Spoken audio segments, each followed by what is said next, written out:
बिस्मिल्लाहिर्रहमानिर्रहीम। बेटा हमारे पास है सीरीज 2। सीरीज 1 मुकम्मल हो चुकी है, सीरीज 1 क्रैश मुकम्मल हुए। उसके बाद हमारे पास है सीरीज 2 और सीरीज 2 में क्रैश 1 है हमारे पास। क्वेश्चन नंबर 181 है आपके पास। Choose the correct spelling of the word. हमें स्पेलिंग चूज करने हैं। मैंने आपको पहले भी कहा पीएमसी 2020 में 4 वर्ड्स दिए गए थे स्पेलिंग के लिए, 4 क्वेश्चन दिए गए स्पेलिंग के लिए। इंतहाई आसान थे, इंतहाई मकबूल क्वेश्चन थे। आपको भी जो स्पेलिंग का क्वेश्चन दिया जाएगा वो इंतहाई आसान होगा। अभी हमें हेरिटेज के स्पेलिंग देखने हैं। डेफिनेटली हेरिटेज के स्पेलिंग हमारे पास क्या होते हैं? HERITAG। करेक्ट ऑप्शन हमारे पास कौन सा चलेगा? डेल्टा। उसके बाद हमारे पास क्वेश्चन नंबर 182। नेक्स्ट क्वेश्चन है what an exciting movie it was. आपको सिंपली बताया गया कि आपके पास सेंटेंस दिया गया होगा, नीचे 4 काइंड्स लिखी हुई होंगी। आपको क्या करना है? वो सेंटेंस पढ़ना है और सेंटेंस पढ़ने के साथ आपको ये बात देखनी है कि वो सेंटेंस है कौन सा। ठीक है, आपको सेंटेंस की काइंड बतानी। जैसे हमने लास्ट टाइम भी बात की, हम बात करते रहते हैं कि अगर क्वेश्चन दिया गया हो सेंटेंस में, कोई क्वेश्चन पूछा गया हो, तो वो कौन सा क्वेश्चन, वो कौन सा सेंटेंस होता है? इंट्रोगेटिव। और अगर कोई फीलिंग्स को एक्सप्रेस किया गया हो, अगर हमारी कोई फीलिंग्स को एक्सप्रेस किया गया है, वो 3 तरह की इंग्लिश में फीलिंग्स होती हैं। एक हमारे पास कौन सी है? Feelings of Joy. एक हमारे पास कौन सी है? फीलिंग्स ऑफ सोरो। और एक हमारे पास कौन सी है? Feelings of amazement. अगर किसी तरह की फीलिंग को एक्सप्रेस किया गया है तो डेफिनेटली वो सेंटेंस हमारे पास क्या होगा? एक्सक्लेमेटरी। और अगर अगर किसी को कोई काम करने का हुक्म दिया गया है, अगर किसी काम करने की कोई रिक्वेस्ट की गई है, अगर कोई काम करने का नसीहत की गई है और यहाँ किसी काम करने से मना रहने का क्या कहा गया है, तो ऐसे सेंटेंसेस के लिए हम कौन सा वर्ड यूज करेंगे? ऐसे सेंटेंसेस के लिए हम कौन सा वर्ड यूज करेंगे? इंपैरेटिव। ये कौन सी काइंड होगी हमारे पास? इंपैरेटिव। तो डिक्लेरेटिव सेंटेंसेस हमारे पास क्या होते हैं? जिनमें हम कोई यूनिवर्सल ट्रूथ बता रहे होते हैं, ठीक है, जिसमें हम कोई फैक्ट एंड फिगर्स बता रहे होते हैं, जिनमें हम कोई स्टेटमेंट दे रहे होते हैं, जिनमें हम कुछ मैसेज कन्वे कर रहे होते हैं। अगर आप सिंपल सेंटेंस लिख रहे हैं, सिंपल स्टेटमेंट दे रहे हैं, तो ऐसे सेंटेंसेस को हम क्या बोलेंगे? डिक्लेरेटिव। अब देखिए what an exciting movie, sentence के लास्ट में क्या लिखा हुआ है? एक्सक्लेमेटरी मार्क लिखा हुआ है, मार्क ऑफ एक्सक्लेमेशन लगा हुआ है। इस बात में कोई शक ही नहीं है कि ये कौन सा क्वेश्चन है, ये कौन सा सेंटेंस है हमारे पास? Exclamatory sentence. तो करेक्ट ऑप्शन बेटे आपके पास कौन सा चलेगा? चार्ली। उसके बाद नेक्स्ट सेंटेंस है, नेक्स्ट क्वेश्चन आपके पास, when you dash at someone you look at them for a long time. Look at them for a long time, किसी चीज को एक देखते रहना, किसी चीज को मुसलसल देखते रहना, इसके लिए हम एक ही वर्ड यूज करते हैं और वो हमारे पास कौन सा होता है? स्टेयर का। विंग का वर्ड तो आप समझते हैं, विंग का मतलब हमारे पास आंख मारना होता है, लाफ का मतलब हंसना होता है, वेव का मतलब इशारा करना होता है। करेक्ट ऑप्शन हमारे पास कौन सा चलेगा? चार्ली। उसके बाद नेक्स्ट क्वेश्चन आपके पास, we can dash right and wrong. जब हम दो की बात कर रहे हैं तो दो के डिस्टिंग्विश के लिए डेफिनेटली हम कौन सा प्रेपोजिशन यूज करेंगे? बिटवीन का। करेक्ट ऑप्शन आपके पास क्या चलेगा? चार्ली। ये वर्ड आप बड़े अच्छे तरीके से पढ़ चुके हैं कि अगर जैसे हम दो की बात करें तो हम कौन सा वर्ड यूज करते हैं? बोथ का। दो से ज्यादा की बात करें तो आल का। दो की बात करें तो हम कौन सा वर्ड यूज करते हैं? बिटवीन का, जिस तरह यहाँ पर हम राइट एंड रॉन्ग का कर रहे हैं। और अगर हम दो से ज्यादा की बात करें तो हम किसका करते हैं? अमंग का। अगर हम दो की बात करें तो हम आइदर का वर्ड यूज करते हैं। और अगर हम दो से ज्यादा की बात करें तो फिर हम एनीवन का वर्ड यूज करते हैं। अगर हम दो की बात करें तो हम नाइदर का वर्ड यूज करते हैं। और अगर हम दोनों दो से ज्यादा की बात करें तो हम नो वन का वर्ड यूज करते हैं या नन का वर्ड यूज करते हैं। अगर हम दो की बात करें तो हम ईच का वर्ड यूज करते हैं और दो से ज्यादा की बात करें तो हम एवरी का वर्ड यूज करते हैं। अगर हम दो की बात करें तो हम एडजेक्टिव की कौन सी डिग्री यूज करेंगे? Comparative degree. और अगर हम दो से ज्यादा की बात कर रहे हो तो हम एडजेक्टिव की कौन सी डिग्री यूज करेंगे? Superlative degree. क्लासेस में भी ये टेबल आपको पढ़ाया गया था, बताया गया था। और प्रोनाउन के टॉपिक में आपकी बुक में ये टेबल लिखा हुआ है, विद एग्जांपल्स लिखा हुआ है, विद क्वेश्चंस लिखा हुआ है। इन सारे वर्ड्स को आपने याद रखना है। ये वो वर्ड हैं जब हम बात करेंगे दो की तब यूज करेंगे, और ये वो वर्ड्स हैं, ये वो टर्म्स हैं जब हम यूज करेंगे जब हम बात दो से ज्यादा की कर रहे होंगे। क्योंकि यहाँ पर दो की बात हो रही है, राइट फ्रॉम रॉन्ग, तो हम हमारे पास करेक्ट प्रपोजिशन कौन सा चलेगा? बिटवीन। Distinguish between. उसके बाद नेक्स्ट क्वेश्चन आपके पास, the cold breath of autumn had dash. अब देखें यहां पर हमारे पास क्या है, आपको देखना है। आपके पास फर्स्ट फॉर्म होती है स्ट्राइक, आपके पास सेकंड फॉर्म होती है स्ट्रक, और इसकी थर्ड फॉर्म आपके पास दो होती हैं। आपके पास स्ट्रक भी थर्ड फॉर्म होती है और आपके पास स्ट्राइकन भी थर्ड फॉर्म होती है। और मजे की बात यह है कि आपके पास स्ट्रोक भी सेकंड फॉर्म होती है इसकी। ठीक हो गया। तो एक्चुअल में जब आप स्ट्रोक की सेंस में लिख रहे होते हैं तो फिर आप थर्ड फॉर्म कौन से लिख रहे हैं, स्ट्रिकन, और इसको आप किसके तौर पर ट्रीट करेंगे, एडजेक्टिव के तौर पे।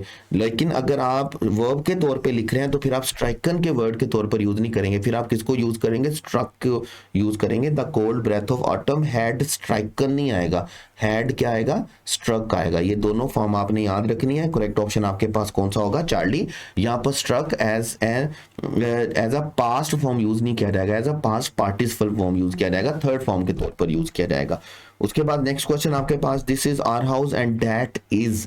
पहली बात तो यह है कि हम कभी भी प्रोनाउन के साथ, पोजेसिव प्रोनाउंस के साथ हम एपोस्ट्रोफी एस का वर्ड यूज नहीं करते हैं। हमने ये जरूर पढ़ा है कि आई का केस होता है माय और आई का सेकंड पोजेसिव केस क्या होता है, माइन। हमने ये पढ़ा है आर होता है और आर्स होता है। इसमें से हमारे पास ये क्या होते हैं, पोजेसिव एडजेक्टिव, और ये हमारे पास क्या होते हैं, पोजेसिव प्रोनाउन। हम कभी भी पोजेसिव एडजेक्टिव के साथ, कभी भी पोजेसिव के साथ एपोस्ट्रोफी एस यूज नहीं करते हैं। दूसरी बात, हमें यहाँ पर ऑब्जेक्टिव केस चाहिए नहीं है, यहाँ पर हमें पोजेशन बतानी है, तो चार्ली ऑप्शन भी गलत होता है। तीसरी बात ये है, हमारे पास दो ऑप्शन बचती देयर। अब सिंपल सी बात है, अगर तो नाउन लिखा हुआ हो तो उससे पहले हम पोजेसिव एडजेक्टिव यूज करते हैं। हम क्या बोलेंगे, देयर हाउस। अगर हाउस लिखा हुआ होता तो बात कुछ और होती है, हम सिंपल बात देयर का वर्ड यूज करते हैं। लेकिन ये सेंटेंस कुछ इस तरह है, दिस हाउस इज डैश, तो हम इसके लिए देयर का वर्ड यूज नहीं करेंगे, बल्कि हम इसके लिए क्या वर्ड यूज करेंगे, देयर्स का। हमारा करेक्ट ऑप्शन कौन सा होएगा, अल्फा। ये बिल्कुल इसी तरह जिस तरह मैं बोलता हूं this is my book, this is our country, लेकिन अगर इसी सेंटेंस को मैं थोड़ा सा घुमाता हूं तो मैं क्या बोलूंगा, दिस बुक इज माइन और दिस कंट्री इज आर्स। इसी तरह क्या होगा, that is theirs. Correct option आपके पास क्या होएगा, अल्फा। उसके बाद नेक्स्ट क्वेश्चन आपके पास, चिप्स हैडंट नोन। जब आपके पास सेंटेंस आपने पढ़ा था, दो वर्ड आपके पास होते हैं, एक वर्ड आपके पास होता है सम और एक वर्ड आपके पास होता है एनी। अगर आपका सेंटेंस एफर्मेटिव होता है तो आप क्या लिखते हैं, सम, और अगर आपका सेंटेंस नेगेटिव होता है तो आप क्या लिखते हैं, एनी। और ये वर्ड सिर्फ इन वर्ड्स, ये रूल सिर्फ इन वर्ड्स के लिए नहीं है। मतलब अगर आप लिखेंगे समवेयर एनीवेयर, ये रूल इसके लिए भी होगा, समबडी एनीबडी, ये रूल इसके लिए भी होगा, समथिंग एनीथिंग, ये इसके लिए भी होगा। जैसे यहाँ पर समथिंग का वर्ड लिखा हुआ है लेकिन यहाँ पर सेंटेंस नेगेटिव है, तो हम नेगेटिव के लिए समथिंग का वर्ड यूज नहीं करेंगे, नेगेटिव के लिए हम समथिंग के वर्ड को किसके साथ रिप्लेस करेंगे, एनीथिंग के साथ। ये आपने याद रखना है, ये वर्ड सम का वर्ड सिर्फ सम के लिए नहीं होगा, सम के लिए तो होगा लेकिन ये सम के साथ सम बॉडी के लिए भी होगा। अगर सेंटेंस एफर्मेटिव होगा तो सम बॉडी आएगा, सेंटेंस नेगेटिव होगा तो एनी बॉडी आएगा। और इसी तरह ये सम का वर्ड सम वेयर के लिए भी होगा। अगर सेंटेंस एफर्मेटिव होगा तो सम वेयर आएगा और सेंटेंस नेगेटिव होगा तो एनीवेयर आएगा। और इसी तरह ये वर्ड हमारे पास समथिंग के लिए भी होगा। अगर सेंटेंस एफर्मेटिव होगा तो समथिंग आएगा और अगर सेंटेंस नेगेटिव होगा तो एनीथिंग आएगा। ये सम और एनी का वर्ड थिंग के साथ, पर्सन के साथ और बॉडी के साथ आएगा तो रूल सेम रहेगा। एफर्मेटिव के लिए सम होता है और नेगेटिव के लिए क्या होता है, एनी होता है। तो करेक्ट ऑप्शन आपके पास क्या होगा, बीटा। समथिंग के वर्ड को आप किसके साथ रिप्लेस करेंगे, एनीथिंग के साथ। उसके बाद हमारे पास है, her voice was not only good but also too clearly. Too का जो वर्ड होता है आपने याद रखना, हम पेयर फॉर्म में यूज करते हैं, TW2+2, और ये टू का वर्ड हम तब यूज करते हैं जब हमने सेंटेंस में क्या करना हो, नेगेटिव सेंस देना हो। जैसे हम बोलते हैं वो इतना कमजोर है कि चल नहीं सकता, मरीज इतना कमजोर है कि चल नहीं सकता, तो हम क्या बोलेंगे, the patient is too weak to walk. वैसे इंटेंसिफाई करने के लिए हम या तो सो का वर्ड यूज करते हैं या कौन सा वर्ड यूज करते हैं, वेरी का वर्ड यूज करते हैं। टू का वर्ड हम इंटेंसिफाई करने के लिए यूज नहीं करते, तो यहां पर हमारे पास करेक्ट ऑप्शन कौन सा आएगा, चार्ली। उसके बाद नेक्स्ट क्वेश्चन आपके पास, कपेशियस का ऑपोजिट आपको देखना है, तो कपेशियस का ऑपोजिट डेफिनेटली आपके पास क्या होगा, ट्रिफल। लार्ज सिनोनिम तो हो सकता है लेकिन इंटोनिम नहीं हो सकता। परसुएजन कुछ वर्ड और है, कंसिडरेशन का मीनिंग कुछ और है। दो वर्ड हमारे पास है, ट्रिफलिंग हम किसको बोलते हैं, मामूली सा, थोड़ा सा। तो करेक्ट ऑप्शन आपके पास क्या होगा, बीटा। उसके बाद नेमेसिस है, नेमेसिस हम किसको बोलते हैं, नेमेसिस हम बोलते हैं फू को, नेमेसिस हम बोलते हैं एनिमी को, नेमेसिस हम बोलते हैं एंटागोनिस्ट को। जब हम बोलेंगे मुखालिफ करेक्टर को तो हम उसके लिए कौन सा वर्ड यूज करेंगे, नेमेसिस, और उसका जो ऑपोजिट होगा वर्ड हमारे पास, एंटोनिम होगा, वो हमारे पास क्या चलेगा, सपोर्टर। करेक्ट ऑप्शन आपके पास क्या चलेगा, डेल्टा। उसके बाद नेक्स्ट वर्ड है डिस्पेंसिंग। आपको सिनोनिम देखना है। डिस्पेंसिंग का मतलब हमारे पास क्या होगा, प्रोवाइडिंग। चार्ली, ये पहले भी आपके टेस्ट में 3-4 दफा वर्ड आ चुका।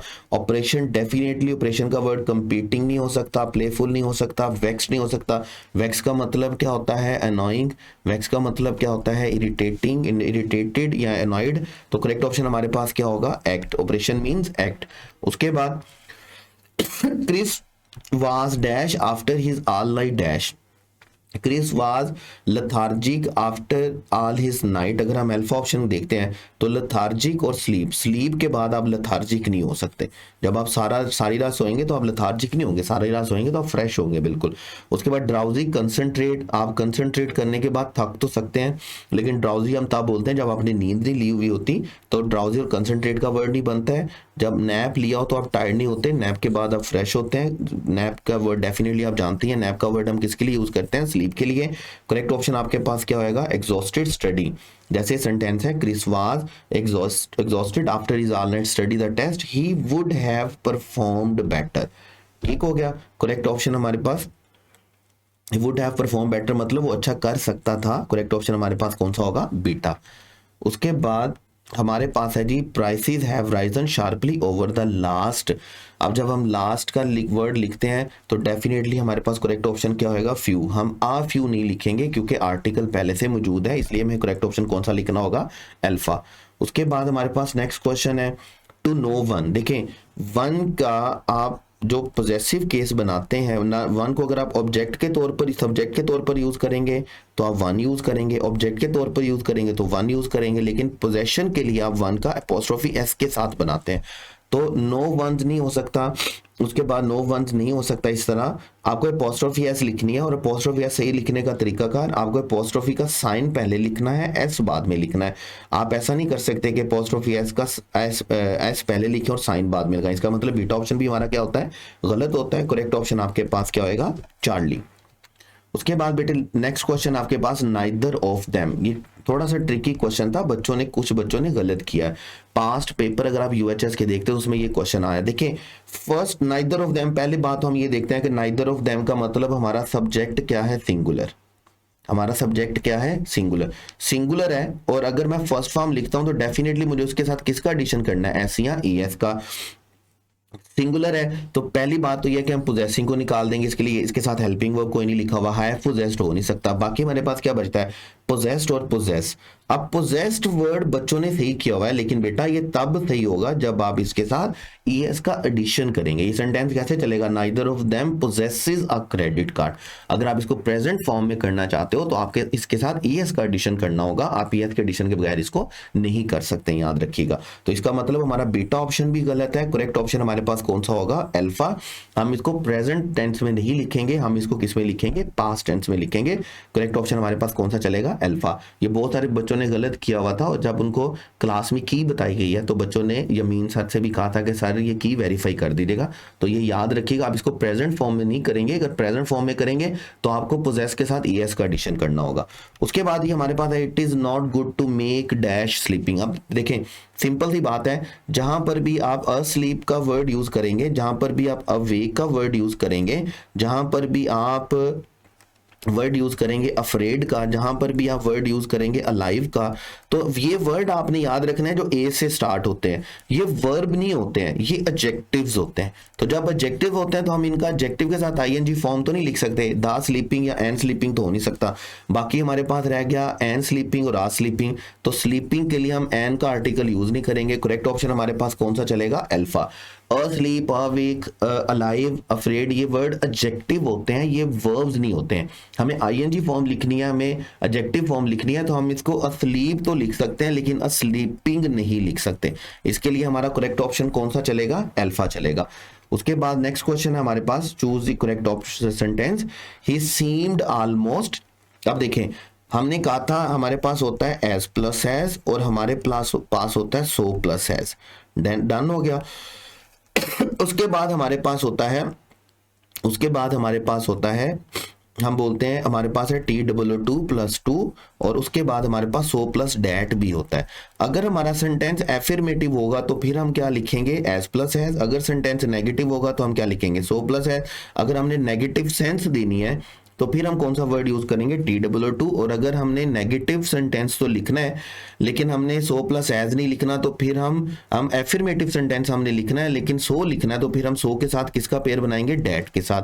अब जरा सेंटेंस पर आते हैं तो हम बोलते हैं ही सीम्ड सो एज का मतलब हमारा सेंटेंस क्या होना चाहिए था, नेगेटिव। सेंटेंस नेगेटिव नहीं है, इट मीन्स हमारा अल्फा ऑप्शन क्या होगा, गलत। उसके बाद हम देखते हैं उसके बाद अगर हम बीटा ऑप्शन देखते हैं, he seemed almost too young to their elder son. हमें यहाँ पे TOO का पेयर तो बनाया लेकिन हमें कोई नेगेटिव सेंस नहीं देनी है। वो कहता है वो अपने सबसे बड़े बेटे की तरह नौजवान दिखाई देते हैं, तो इसका मतलब हमारा बीटा ऑप्शन भी क्या हुआ, गलत हुआ। उसके बाद चार्ली ऑप्शन देखिएगा, he seemed almost so young that their elder son की स्पेलिंग गलत लिखे हुए हैं। डेल्टा ऑप्शन में चलेंगे, he seemed almost as young as their eldest son. Correct option हमारे पास कौन सा चलेगा, डेल्टा। एज प्लस एज आएगा क्योंकि हमारा सेंटेंस क्या लिखा हुआ है, एफर्मेटिव है। दूसरी बात, एल्डेस्ट से पहले हम आर्टिकल नहीं लिखेंगे क्योंकि पॉजेसिव केस लिखा हुआ है। करेक्ट ऑप्शन हमारे पास कौन सा चलेगा, डेल्टा।